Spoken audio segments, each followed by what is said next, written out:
Previously, on Prophecy of Atlantis. Diana Wellrock believed she was living an ordinary life, but her dreams told a different story. Visions of a city beneath the sea, Valeria, falling in blood. As the dreams grew stronger, so did the changes around her, and her parents watched her with quiet dread, hiding truths about her heritage. Still, Diana chose the life she knew, even when something ancient stirred in the shadows. Prophecy of Atlantis, Season 1, Tides of Fire. Chapter 2, Whispers in the Desert. The great oasis rose from the desert like a fever dream. Towers of brass and copper piercing the sky. Alchemical runes glowed along the academy walls, providing both power and protection to the prestigious school where young alchemists learned their craft. But to Celise Cross, watching from a meditation chamber in the highest spire, it looked more like a cage. Beautiful, certainly, but a cage nonetheless. Her silver-white hair caught the dawn light as she practiced the advanced air-channeling forms her father had forbidden, drawing winds into patterns complex enough to slice steel. 7 years had passed since her graduation ceremony, where Master Thales, a powerful air alchemist and member of the Oasis Academy Board of Master Alchemists, had shocked the entire assembly by selecting her as his apprentice instead of her own father. She suspected that her father had disclosed to the board of his plans to name Lucian his heir when the time came in one of their meetings. She assumed Master Thales decided to save her some humiliation at the ceremony by naming the headmaster's daughter his heir since he did not, nor would not, have one of his own. Nonetheless, Lucian would begin his trials soon, and soon she would be a master air alchemist and a professor of Oasis Academy. Nothing would be forbidden to her. "You're getting better at hiding those," a voice said from the doorway. "But the eastern sensors still pick up the power spike." Celise turned to see Isabella Ethervale leaning against the doorframe, her perfect appearance somehow immaculate despite the early hour. No doubt she had come here expecting to catch Lucian instead of her before lectures began. "Here to seduce my little brother again?" Celise asked, letting the winds dissipate. "Or has your father finally arranged a more suitable match?" Something flickered beneath Bella's practiced smile. "The Moonweaver heir is a nice match. However, Apprentice Cross, your brother is very interesting." She paused, studying her immaculate nails. "Haven't you noticed anything strange about him lately? The way water responds to him, even when he's not casting. Those moments when his eyes seem almost silver." Celise felt her heart skip. So she wasn't the only one who had noticed. "Careful, Bella. That sounds dangerously close to questioning the headmaster's bloodline." "Would that be so terrible?" Bella stepped closer, her illusion magic making the air shimmer slightly. "Your father passed you over for succession, Celise. You might be the middle child, but unlike Eldrin II, who chose to abandon his birthright, you stayed loyal. Yet your father chose Lucian over you." "Don't." Celise's voice cracked like wind over stone. "Whatever game you're playing, leave me out of it." "As you wish." Bella turned to leave, then paused. "But remember who tried to get you to see the truth. It should be you." The truth. After she left, Celise stood at the window, watching students file into morning classes below. Her brother would be waking soon, likely not alone. The thought made her hands clench, not from jealousy of his freedom and favor, as everyone assumed, but from fear. Fear of what would happen when the carefully constructed lies around him finally shattered. She missed Diran at times like these. Her older brother had always been her confidant, the only one who truly understood how difficult it was to live in their father's shadow. Despite Diran's fiery temper and reckless nature that had ultimately driven him from the Oasis, he'd been kind to her, teaching her air magic tricks when their father was too busy grooming Lucian for succession. She still kept his letters hidden beneath her floorboards, tales of Western Sea adventures that made the oasis seem like the prison it was.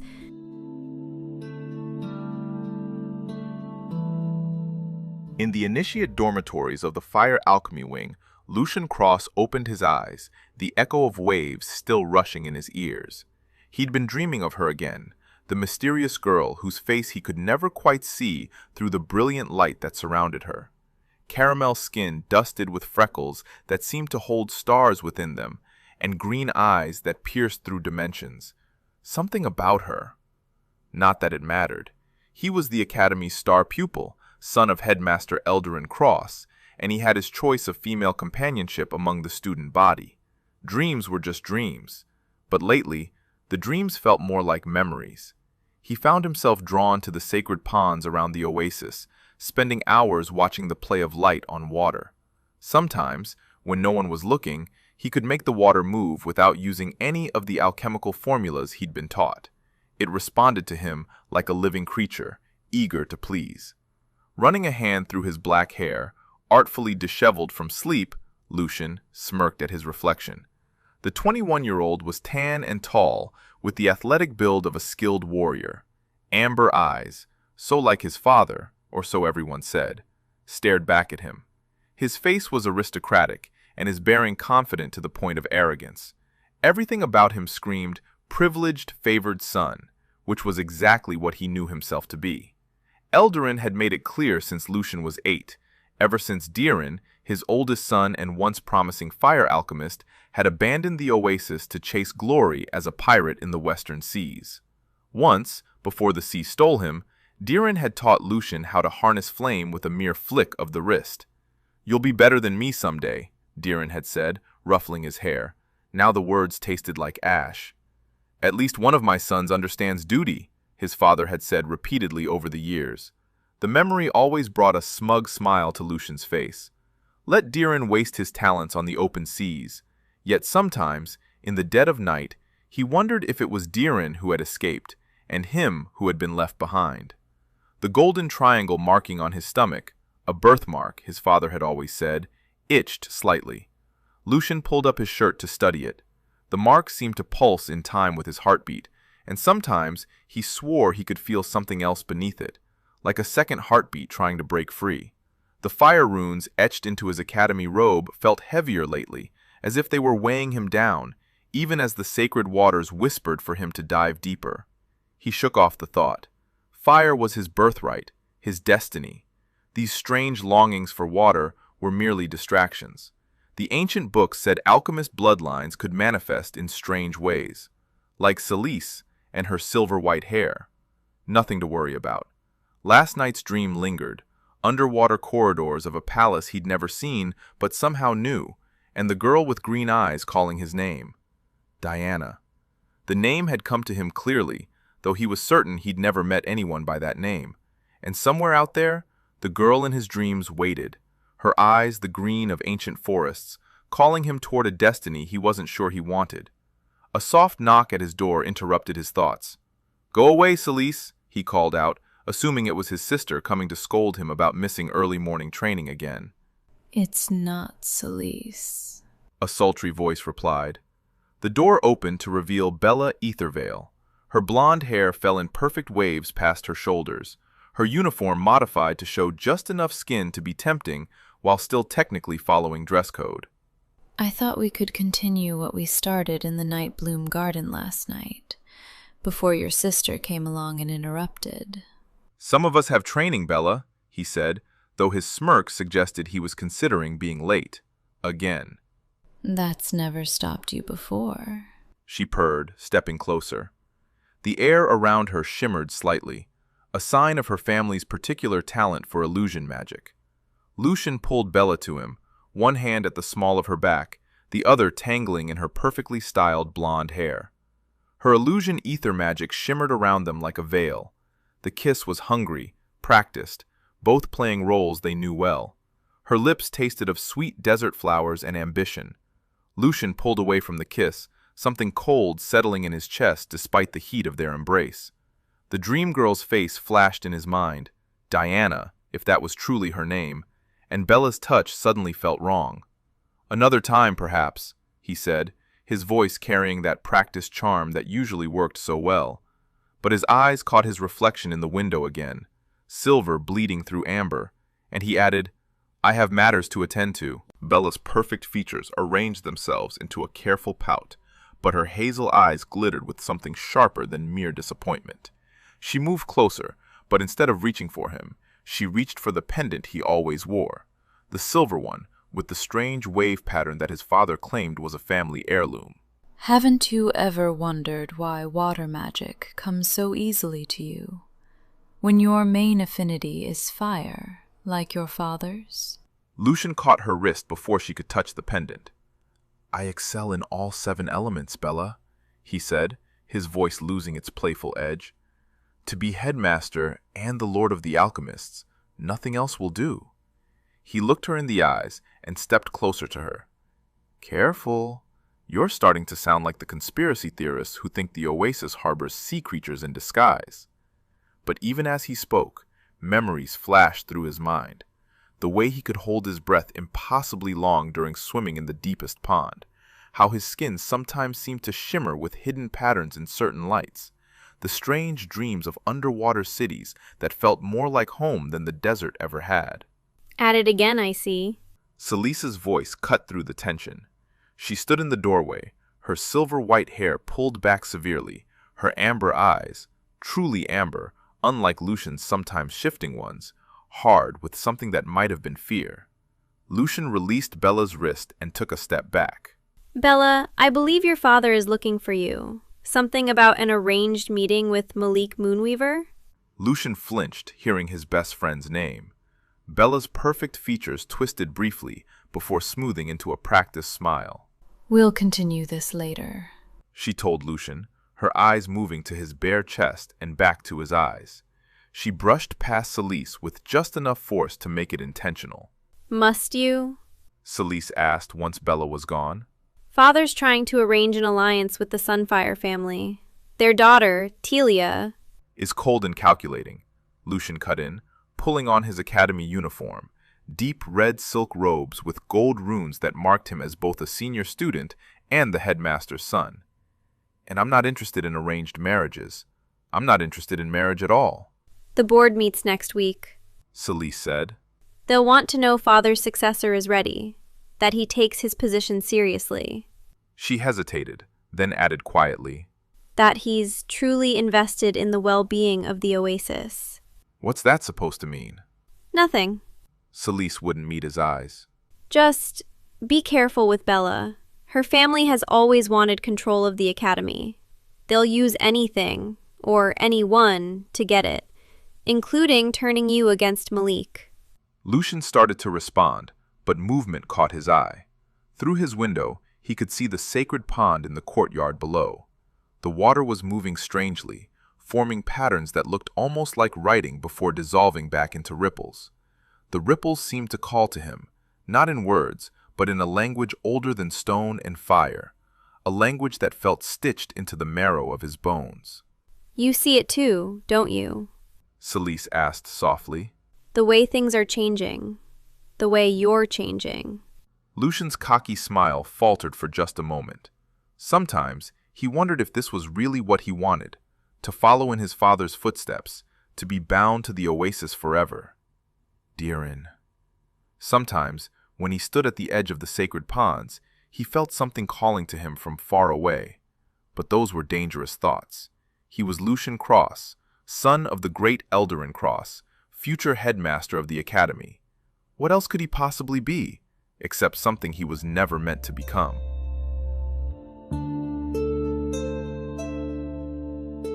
You're listening to Tides of Fire, Prophecy of Atlantis by C.D. Harrison. If you'd like to experience the story beyond these episodes, the novel Tides of Fire is available now on Kindle Unlimited, as well as in paperback and hardcover wherever books are sold. Now, back to the story. Eldarin Cross stood at his office window, watching the water alchemists perform their morning rituals at the ancient springs. Their movements were precise, practiced, perfect, just as he had trained them to be. just as he had trained his adopted son to be, hiding the truth beneath layers of glamours and careful lies. But the desert winds were changing. The Ashbourne grew restless at the borders, drawn to something they sensed beneath the protective wards. And in the sacred pond, the water danced to rhythms it shouldn't know, called by blood that should have remained dormant. "Our son's power grows," Ira said, entering quietly and joining him at the window. Her emerald robes glittering in the morning light, a stark contrast to the worry in her eyes. "The glamour weakens." "I know," Eldrin said softly. How could he not? Every day Lucien looked more like his mother, Melusine's silver eyes shining through the amber glamour, her royal bearing emerging despite years of careful misdirection. "We cannot keep this from him forever," Ira continued, resting a hand on his arm. "If we cannot prepare him for what's coming." "I can," Eldrin snapped, then softened at her flinch. "I will.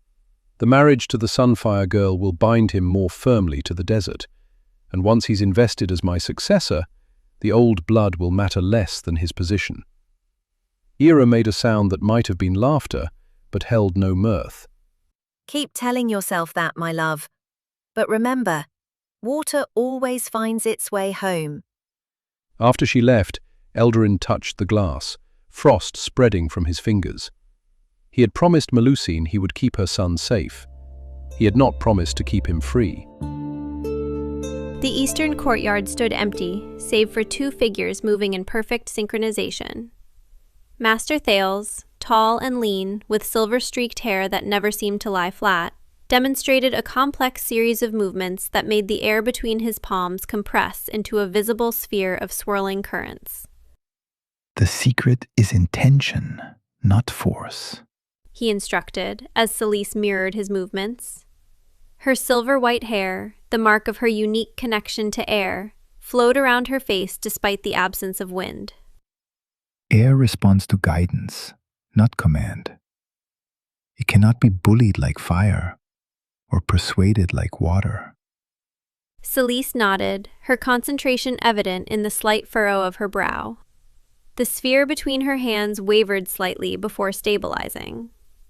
7 years as my apprentice, and still you try too hard," Master Thales observed, though his amber eyes held approval rather than criticism.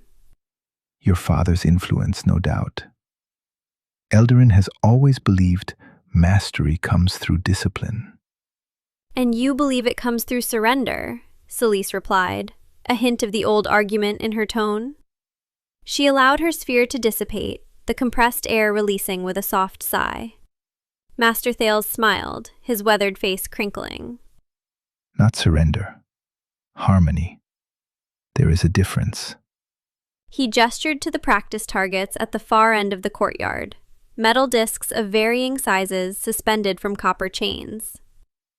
"Show me the cutting-edge technique. Remember." "Precision over power," Celise finished. She took a centering breath, lifting her hands in a fluid motion that resembled a conductor leading an orchestra. The air responded instantly, currents condensing along her fingertips until they gleamed like invisible blades. With a swift, controlled gesture, she sent the air blades flying across the courtyard. They sliced through 3 of the 5 targets, leaving clean cuts through solid metal before dissipating. "Better," Master Thales nodded. "though your right side still hesitates." "I was thinking of applications beyond combat," Celise admitted. "Air currents for healing, perhaps, or communication across vast distances." Master Thales raised an eyebrow. "Ambitious. Your father would say focus on mastering the basics first." "And what would you say?" Celise challenged. Her mentor studied her for a long moment. "I would say that innovation often comes from those willing to question tradition." He moved to stand beside her. "But I would also say that your distraction regarding your brother affects your focus." Celise stiffened slightly. "Lucien has nothing to do with my training." "Doesn't he? Ever since your father announced him as successor, Your techniques have become more aggressive, more desperate to prove something. Master Thales's voice softened. You are not competing with him, Celise. Your path is your own. My path, Celise echoed, a hint of bitterness creeping into her voice.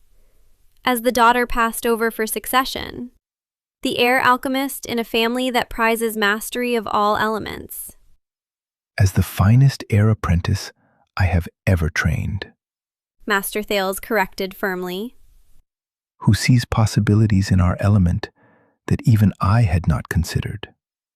He gestured around them, where the morning light created subtle patterns through the airborne sand particles. Most see air as empty space to be manipulated. You see it as a medium filled with potential. It was a lesson her brother would need to learn as well. If the growing darkness at the edges of Atlantis was any indication. But that was a concern for another day.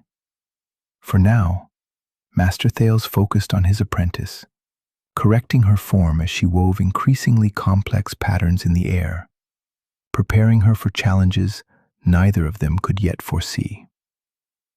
Celise's expression softened slightly at the rare praise. I just want to be worthy of your teachings. You already are. Master Thales created a small whirlwind in his palm, then passed it to her like offering a gift. Now, let's work on multi-directional currents. When you master that, perhaps we'll discuss your ideas about long-distance communication. As Celise took the whirlwind, expanding and reshaping it with careful movements of her fingers, Master Thales watched with quiet pride. He had chosen her as his apprentice for reasons beyond political alliance with the headmaster. He had seen in her a rare understanding of air's true nature. Where others sought to bend the elements to their will, Celise intuitively understood that true mastery came from partnership with the element, not dominance over it. It was a lesson her brother would need to learn as well, if the growing darkness at the edges of Atlantis was any indication. But that was a concern for another day. For now, Master Thales focused on his apprentice, correcting her form as she wove increasingly complex patterns in the air, preparing her for challenges neither of them could yet foresee.